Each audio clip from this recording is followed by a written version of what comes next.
In today's video, we'll be updating the transmission software on my 2008 BMW 335i, which already has a tune. It's a stage 2 tune, but now we're going to be tuning the transmission to load Alpina's B3 software.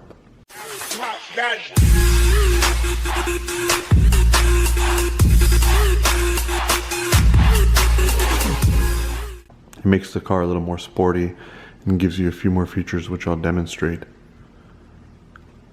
I'd like to give credit to a user on N54 Tech that I got this information from. His username is CN5551C. I used his walkthrough online and just put it into a video format so you guys can follow along.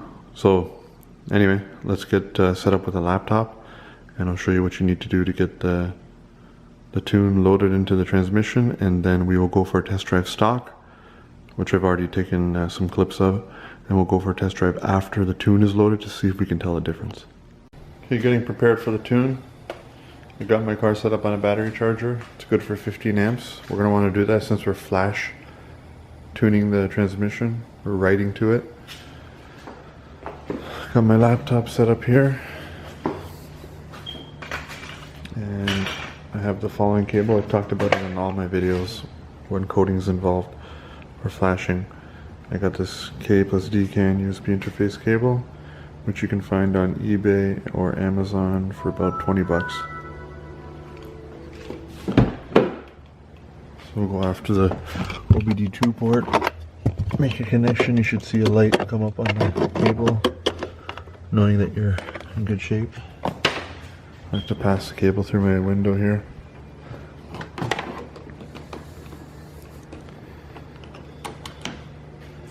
And we'll get set up. So you're going to need BMW's IMPA software suite to be able to accomplish this, to flash it. And I'm going to link to a thread in the description of this video as to how to set it up, whether you have Windows 7 or Windows 10. If you follow that thread to a T and download the latest Dayton files, you'll be able to do this yourself. So to start with, I'm going to go key on. You just want to press the start button twice. Make sure your headlights and interior fan are off and stereo is off so you don't have any unneeded drain. When you're in position 2, all your lights will be lit up on your dash. As you can see, I have a connection. It shows the ignition is on, so you know you're good to go. I'm going to select Shift F8, go into transmission, and then we want the GS19. And we're going to go, right now we're running 7591971. So now we're going to go load up the appropriate software to actually do the flash tune. So now that we verify we have a connection to the car by loading up IMPA, we're going to use Winkfp. Okay. We're going to press F1 for comfort mode. We're going to go to update ZUSB. And we're going to look for GKE 215. So we'll go here. GKE 215. That gets you into the transmission control module. Now we're going to select choose ZUSB. And we're going to go back to GKE over here. 215. And now here's our choices. So I noticed that the file that I was looking for, or the version I was looking for, was not in my list, so I have to try something now. I have to go, this will be helpful to some people if they're just initially setting up a Winkfp, but what I want to do is I want to import assembly line data, and then we're going to go to where my Dayton files are stored. Right now, last time I used this, I believe this is my issue. Last time I used Winkfp, I used it to flash update my park brake module on my E90, so it's pointing to the wrong directory. What I want to do is go to here, E89, And then I want to go to the data directory and hit OK. Now it's going to import all the files specific to my E90.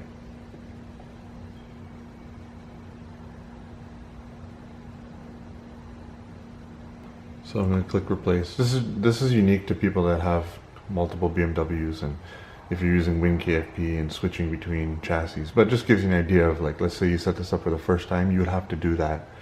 If you follow the guide that I show below in the description, you'll see what this is all about, this whole initial setup for Winkfp. So I'll let this run through and I'll come back. I figured I'd show you guys this step just because it gives you an idea of the initial setup on Winkfp. So once this finishes, we'll go back in and we should now see the appropriate software version which is specific to the Alpina, and we'll be able to load that in. So we're going to try again. Key on in the run position. We'll load up input, make sure we get a connection. Now we can load up Winkfp. And then we're going to go comfort mode. We're going to click update ZUSB. We're going to choose over here GKE 215. Hit OK. Once we've done that, we're going to click choose ZUSB. We're going to go back over to here, GKE 215. Now we have a nice drop down list of multiple choices, and the version you're going to want is 7615835. Right there, 7615835. Okay, that is the Alpina B3 flash. We're going to hit OK. Now, at the top, it says 7615835, and then hardware number is what we would want to expect. That is 7591971. That's what we expect. It's normal. Now we gotta enter in the VIN. And this part's really important. Make sure you enter it in properly.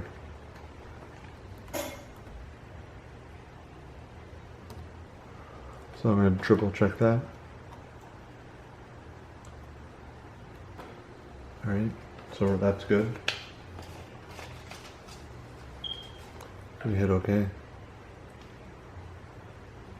And once we've done that, we click Done. And we hit Program. You get a pop-up saying that it can be programmed some odd 62 times. Yours might say 63. I guess it's been updated once. That's fine. So we click OK. It should run through quick, and then the other one's going to take a few minutes. But I'll leave the camera rolling during the process.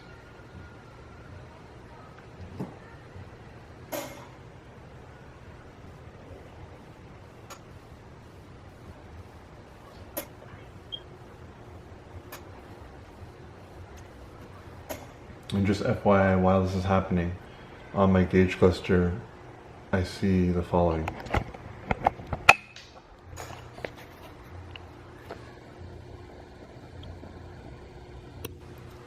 Well, it actually went away, but it was showing like a gear symbol. It just went away when I pulled the camera over that way.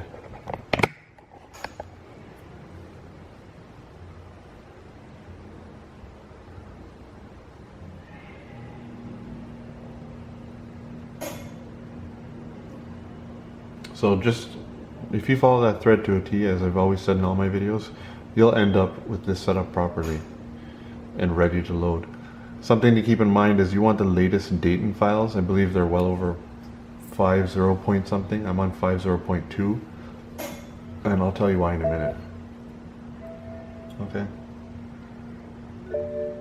If everything went well, it's going to say programming okay, programming done. And then we can go key off. I got my interior lights, yeah, we're good. So I hit OK. Let's go key off. Let the car sit for a couple minutes. Everything's normal. Key off. And let the car rest for a few minutes. And I'll show you what you need to deal with if you have an LCI E90. Now, assuming you have an LCI E90, what you may find is, that's like 2009 and newer, or 2010, etc., is you can load the same software version, but your paddles may deactivate, your paddle shifters.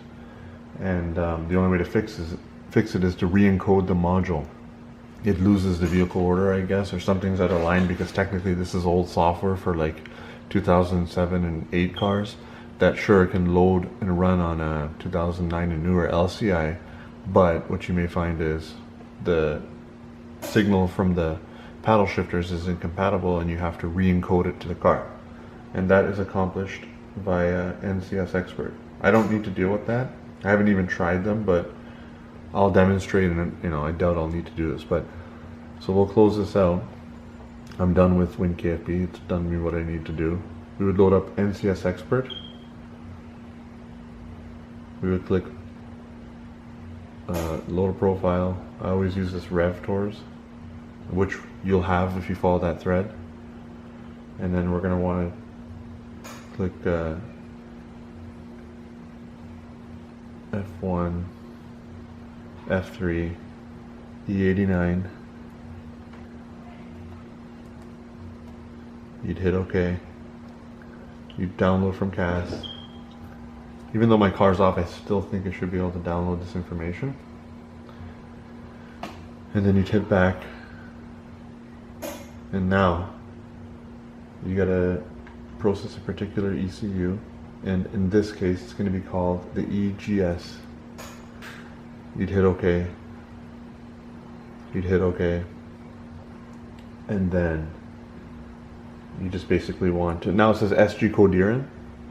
All I'm doing is re-encoding the vehicle order back down to the transmission module, and that kind of sorts everything out, puts everything in line in terms of the paddle shifters being re-encoded based on the way the car's tuned and all things considered. It just sorts out an issue. It's already on SG coherent. If you just hit execute job, it takes probably about 10-15 seconds and you're done. And that would fix your paddle shifter issue if you have an E90 LCI or like an N55 equipped E90. I have an earlier car, 2008 mid-year production, so that's not going to be an issue for me. If it is an issue for me, I would just do this. Lastly, so my car is not officially asleep yet.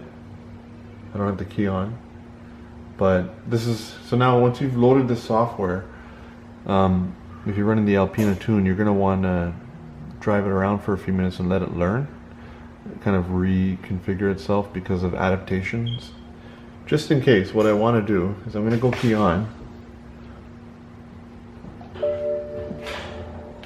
and I'm going to load up INPA, and we're going to go into Shift F8, Transmission, GS19, that's fine. Now, let's just see if the software version shows up now. It shows the hardware version.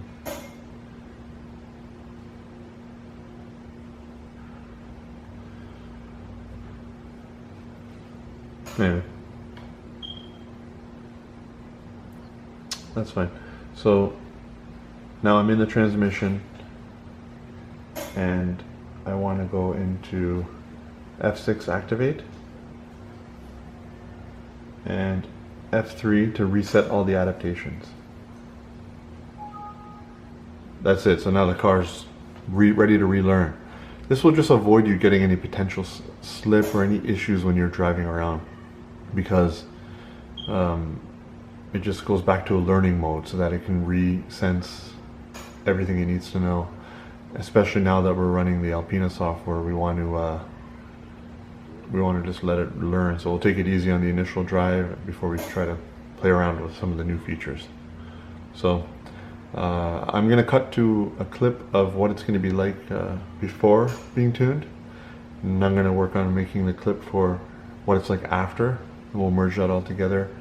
And that's basically it. That shows you how to flash tune your transmission with the Alpina software, and you know, a little bit of what's involved with the Winkfp setup. But like I said, follow that thread to a T, step by step. It's going to take you a few hours. Once you're done with that, you'll be in a position where you can just launch up Winkfp and follow my DIY. So I'm going to cut to the clip of me driving it stock, and then that'll be followed by what it's like tuned, and then we'll have a conclusion. Just really quickly before a test drive or anything like that, let's start the car and just see if we can notice any changes from the beginning.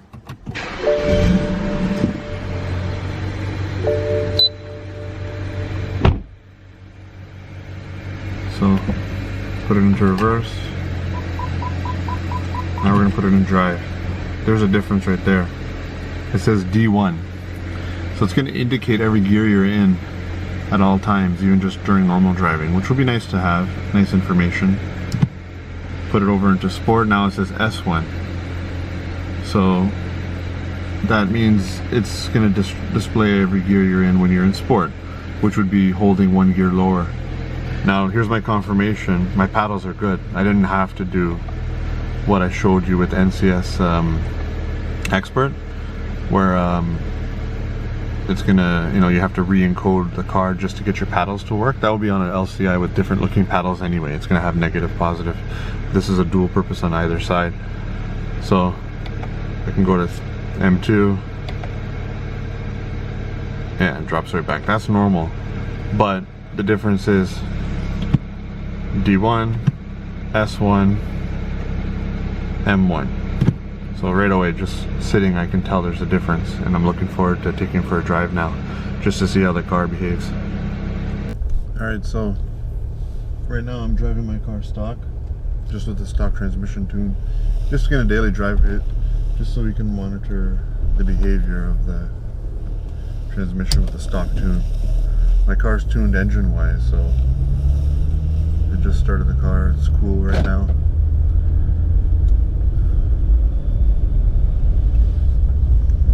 Just wanted to show you what it shifts like and how it drives bone stock. And then once it's got some heat in it, we'll push it a bit, and then we'll compare to how it drives when it's got the B3 tune on it, the Alpina tune.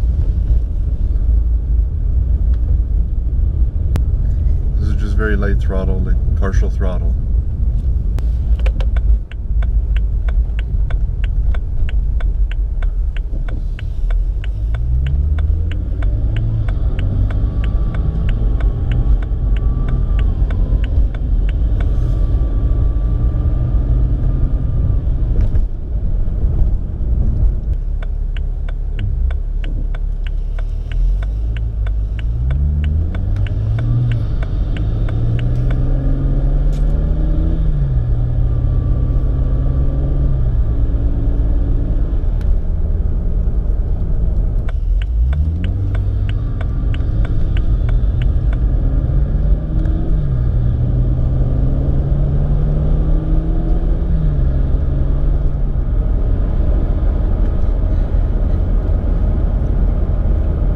Just to demonstrate stock, if I put it over into Sport or DS, it displays the gear you're in, drops one gear, and then if I paddle shift, down one, up one, when you go back to D, it just shows you that you're back in D. It doesn't tell you any more information. I believe with the B3 tune, when I put it over into Sport, it's going to say S1, 2, etc. And then if you click the paddle shifters or you move the lever, it's going to show M. Two different modes now. And when you go back into D, it's just going to show you D. It's not going to tell you what D gear it's in. I believe with the Alpina it's going to say D1, D2, just so you can have an idea of what gear you're actually in. But yeah, so I'll let the car warm up a bit, and once it's warmed up, I'll start recording again. We'll give it a bit of a push. just to see how that's going to compare to after the B3 tune. We ran some errands and the car has some heat into it now. So heading back home, I'm going to jump on the highway real quick. Obviously you guys know what your cars drive like stock and how they shift, but just for the sake of demonstrating before and after, I'm doing this video. I recently changed out my transmission fluid just in preparation to do this. Just want to make sure it all looked well before I put the transmission under any other strain.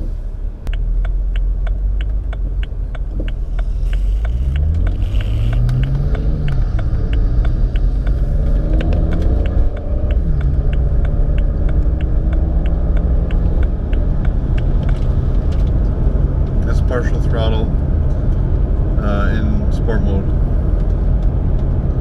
like maybe 20%.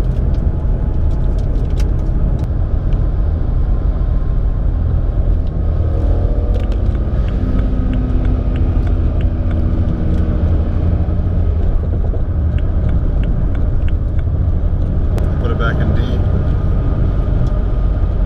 That's how much the RPMs drop, and traction off. Back on, I mean. I also heard that gas mileage could improve when you do this because it uses the torque of the motor to upshift a little earlier. So I'm going 70 and I'm about 2150, 2200 RPM. We'll monitor that after. It definitely doesn't need to be up that high because plenty of torque available. As soon as I even dip into my throttle at this speed,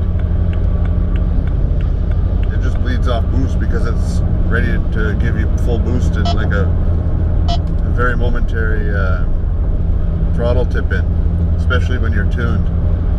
So let's see if that changes at all or how the behavior changes. I'm not doing it for gas mileage obviously, but it's not a bad byproduct.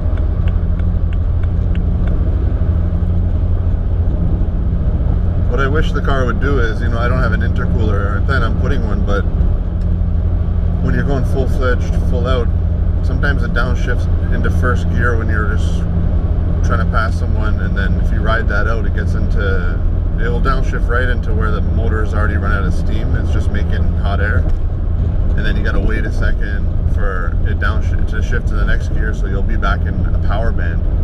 On these cars, a power band really dries up after 6,000 RPM when the turbos are out of their efficiency range. So it would be nice to see it maybe shift a little earlier under hard acceleration. I kind of watched a couple clips of people with the Alpina tune, and it looked like it was not holding up to 7,000 and change right off in first gear because it's just making hot air. But when you go into second gear, third gear, it will hold a bit longer as the car's moving and the intercooler is able to help cool that air. So that's pretty smart if they did that. It makes a lot of sense if they've done that, because if you're just going low speed like 20-30 miles an hour and you punch it and it drops right into 6,000 RPM and waits for you to pull up through 7, turbo's just blowing hot air through the intercooler, car's not moving fast enough to cool that, and it doesn't go anywhere until it shifts into the next gear, and next thing you know, it starts pulling real hard. And if you're planning a maneuver, it didn't go as you wanted, then just when you're halfway through that maneuver, it just kicks on hard, and you look like an asshole basically. Here I'm just chit-chatting about the shortcomings of the stock tune. I'm going to put it back into sport for a second.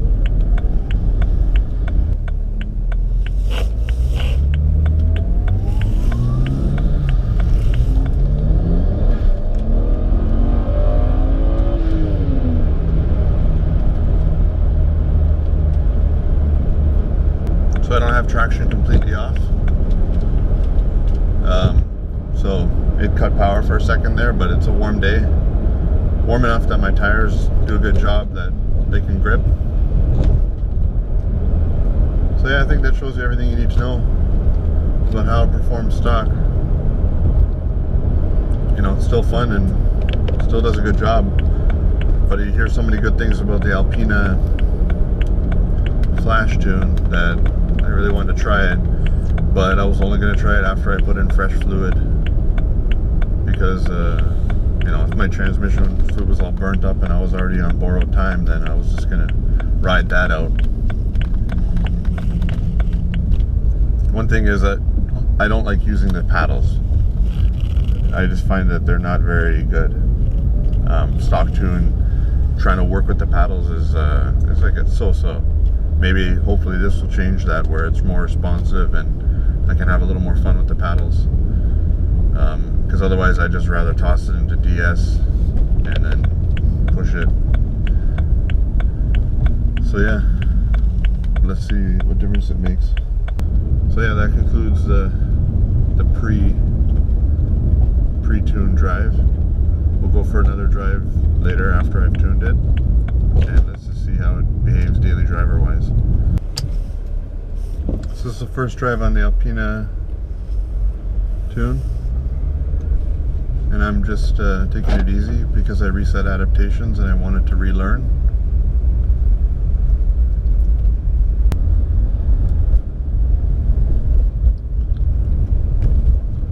Just driving normally, I feel like I can feel a difference. It feels like it's more calm just in D1 driving normal. I don't know if it upshifted sooner or not. We can compare to the footage before.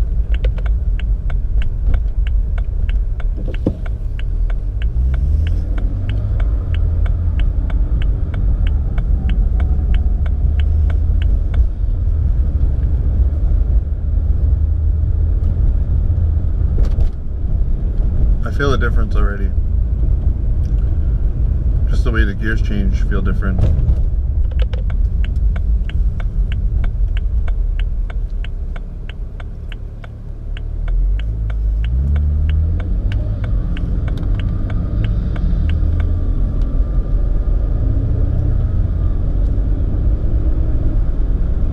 Yeah, definite difference. Just like a bang shift. Not, it's comfortable still and smooth, but it's just like gets to the point, gets the shift done with quick and fast, and seems like it shifts a little earlier. So I can see where the added improved fuel economy comes from. Just if you're driving normal, I think you're, you know, depending on your mood, you're going to want to drop it in S1 more often. I'm trying to accelerate exactly as I did before. About 10, 15%, 20% throttle here. I'm going to take it on the highway just so that it gets some heat into the motor. Still relatively warm. It hasn't sat that long since my last test drive.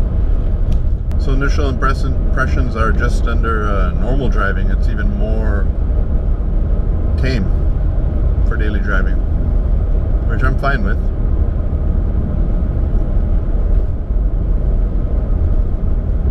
I guess it's going to be more of like a Jekyll and Hyde type of personality to it. But this is making it feel a little more refined. You know, it's going to be really hard to translate that on camera, but I'm just trying to speak through how it feels. So a bit of throttle, it's holding the gear, not anxious to downshift, but still we got our peak torque anyway. In terms of highway cruising RPM, you know, I don't see that being any different because you're already in 6th gear and there's only so much you can do. You know, we don't have a 7th gear to lower those RPM, so we're going to be around the same for highway cruising. Now, on the highway, it really likes to hold the gear, which seems to be better because you got like all the torque you need. Getting off now. So I'm cruising on a side road or a frontage road at around 50. I don't know if, off the top of my head, I feel like when you get off the highway, it usually drops a gear when you're around 50 for like stock.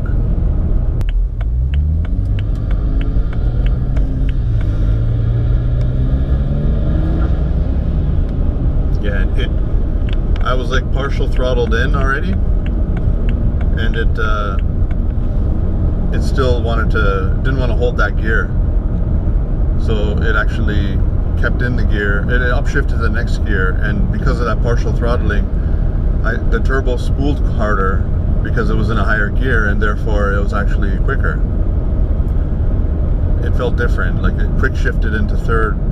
I can't see the number because I'm blocking it with my GoPro, but it felt like it quick shifted into the next gear up so that you can put some nice load on those turbos so they'll spool up hard, and then it actually gave you like a nice pull. Just partial throttling. Different behavior. It's not anxious to hold gears, it's anxious to get you into the better gear to work those turbos appropriately. So I'm going to toss it into, I think I'm going to hit a light here, so I'll put it into S1. I'm staying on the side roads, I'm not going to go on the highway back. Got enough heat in the motor now, and let's see how it feels. Let's try dropping a gear. Yeah, it goes right to M. I want to see if partial throttling for 4 seconds puts it back into D. Yeah, it does, just like before. So approaching a light, it's downshifting naturally.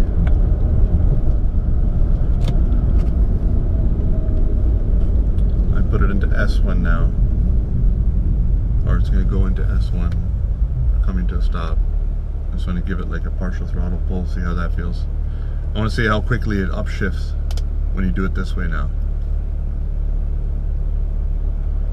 It feels like they optimized the tune for higher boost and, you know, for a turbo. So this is just like 10% throttle. There's a light coming up still, so I gotta wait for that to go green. It shifted really quick. Let's punch it for a second.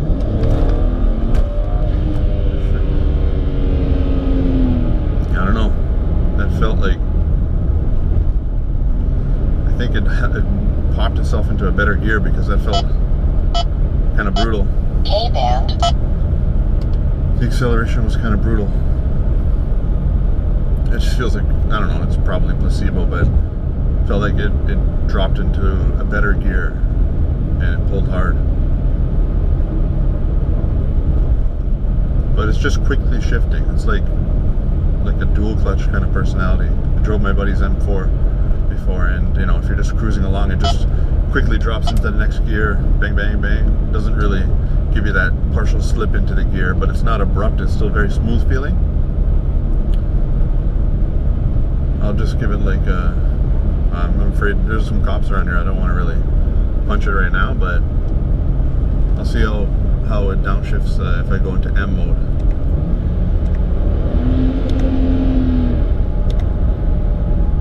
Yeah, pretty, the downshifts are pretty aggressive. I'm clicking it now. Back up. Clicking now. Back up. The downshifts are quick, the upshifts aren't as quick, but it feels like it's able to get you downshifted quicker. So I'll put it back into D.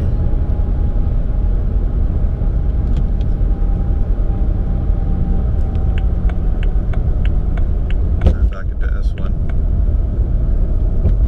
I'm not going to punch it completely, I'm just going to like go a quarter, like maybe 1/3 throttle. Approaching a light, not going to come to a complete stop, but let's give it a 1/3 throttle. Wow, it really shifted hard into that gear. That felt nice. Bang, that was amazing. It's more of a badass. It will be like if you're driving a manual car and you just dump the clutch a bit, just to get that initial jump and spoolage. But that felt awesome. Really, really aggressive when you're in S1, really tame when you're in D. I think I should put it back into D and just do the same thing. I have a car in front of me now, so I'll have to demonstrate it when I'm clear. But that was pretty cool. That was impressive. And technically speaking, on an automatic, you know, the less you can slip between shifts, the longer the clutches are going to last inside your transmission. So even though it feels aggressive and abrupt, you're actually engaging the clutch packs more quickly and using them for less time. So that's not a bad thing. Like if you want to be super smooth in a manual, you're gonna wear out your clutch faster. It's so smooth when you're just driving normal. It's better than stock. It's smoother than stock when you're driving normal, without a doubt. It's kind of crazy. Very nice. I'll see how a partial throttle downshift is. Yeah, it just holds your gear. It doesn't expect you. You can hear my blow-off valve going because I'm spooling hard.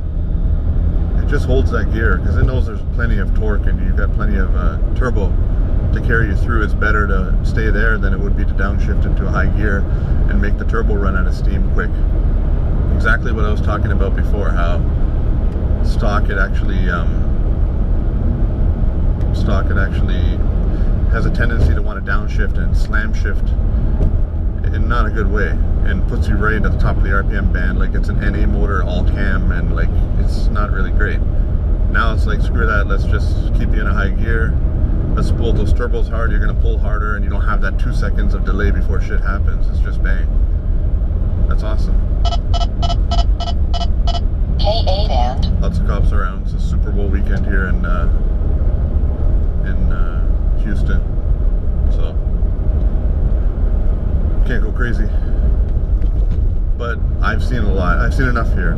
S1, I think the paddle shifting, downshifting is going to be more fun, maybe a little more usable. Upshifting is, you know, I guess a full throttle upshift would probably be similar, but still, probably good.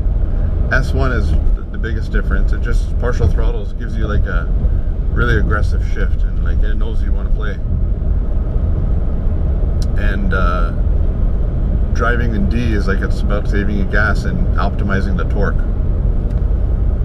So it's like really good. I can see why everybody raves about this tune. So I'm taking a turn here. I'm gonna punch it, but leave it in D. I got my traction control partially disengaged, so you know, it will let the car do what it wants to do. I'll see if it really tends to upshift quick and hold gears. And if so, then, you know, I guess you're gonna have to be a little more conscious of when you want to play. You got to put it in S1, and it's just like awesome, and then put it back in D1 and chill. It's not as keen toward making you have fun in just D. You gotta choose your mood a little more, which is fine. It's all about like, hey, now you're in sport mode, multiple personalities. That whole effect is more pronounced. It's not just about let's drop a gear and see what happens. And same behavior. There's different tunage based on where your gear selector is positioned. If that makes sense. Yeah, really just like bang, it wants to upshift quick. But I got my torque anyway always, so I'm good. I don't have to put it in S1 to like still pass someone if I'm not prepared. So I'm gonna give it that 1/3 throttle again and see how it behaves. Yeah, it just held it more. It didn't give you like a slam shift into the perfect gear, that aggressiveness. It just had a tendency to want to. Just spool and stay in that gear, and that caused it to actually slip a bit. I'm gonna put it in S1 and punch it at around this speed. Let's see what happens. Holy shit! I'm telling you, the car. Wow. There's a difference. Why does a car feel so much faster with this? I don't know. But wow, that's awesome. That's freaking awesome. I love it. I'm kind of scared of like putting it in S1 now. You got to be ready. It's pretty sweet. So I think that's what I'm going to do now. I'm just going to leave it in S1 a lot. It's pretty crazy. All right. I'm going to highly recommend this to anybody. Absolutely. Do it. It's awesome.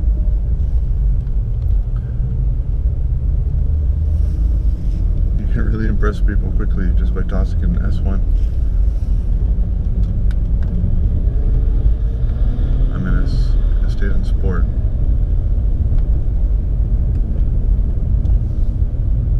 Put my window down so you can hear the turbo a bit. I think there's cops around here too, the security cops.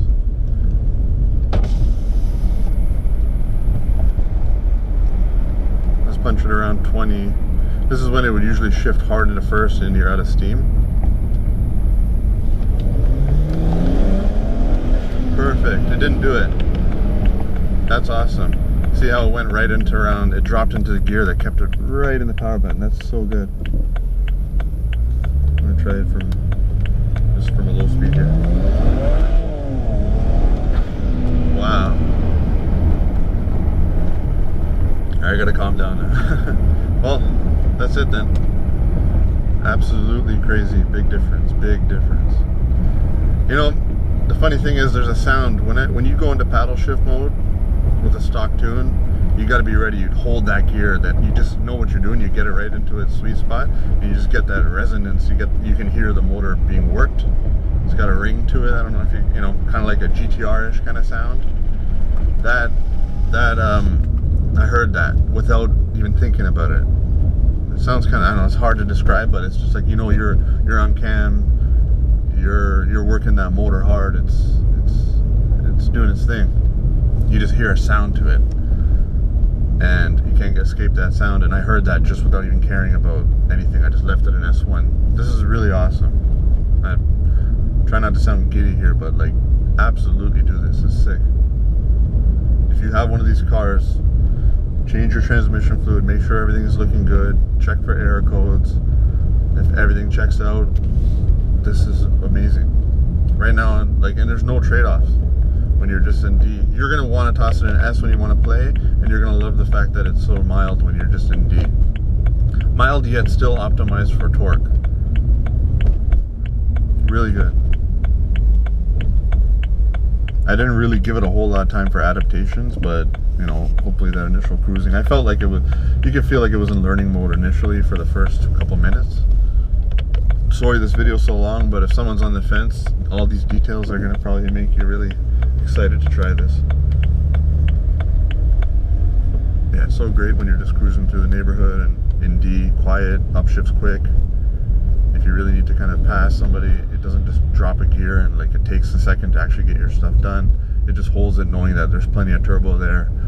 I guess on the Alpinas they're tuned for more boost like my car is now anyway, so therefore you got lots of torque. Maybe on a stock tune you would spool up to 6-7 pounds, and that's not going to be enough. You're better to downshift hard, but not tuned. So yeah, absolutely recommend this. It's really awesome.